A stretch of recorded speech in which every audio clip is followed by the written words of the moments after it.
Hello అండి. అందరూ ఎలా ఉన్నారు? బాగున్నారా? సో, ఇది పీవీఆర్ సినిమాస్ మాల్ అనమాట. సో, మేము నిన్న బయటికి వెళ్ళాం. మా పాప బర్త్డేకి షాపింగ్ చేద్దామని వెళ్ళాములేండి, అది జరగలేదు. సో, అప్పుడు తీసిన వీడియో. ఇక్కడ ఏంటంటే జుడియో షాప్ ఉంది, బర్త్డే డ్రెస్సెస్ ఏమన్నా ఉంటాయేమని వచ్చాము. అలా తిరిగాము.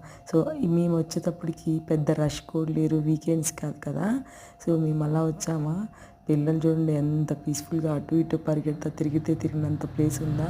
సో, పెద్ద రష్ కూడా లేదు కదా. భలే తిరిగారనమాట, సూపర్గా ఎంజాయ్ చేశారు. మా పాప మధ్యలో ఏదో ఉంది డోనట్ షాప్, అక్కడికి వెళ్దామన్నది. అంత లోపల వాళ్ళ డాడీ వచ్చాడనమాట. మళ్ళీ వాళ్ళ డాడీతో ఆడుకునేదానికి వెళ్ళింది. అటు పరిగెడతారు, ఇటు పరిగెడతారు. అక్కడేమో బ్యాక్ సైడ్ చూసారా, బాటా చెప్పుల షాప్ ఉంది. సో, అక్కడికి కూడా వెళ్ళొచ్చులే అన్నట్టుగా వచ్చామన్నమాట. మీకు నా వీడియో నచ్చినట్లయితే నా ఛానల్ సబ్స్క్రైబ్ చేసుకోండి. Bye bye.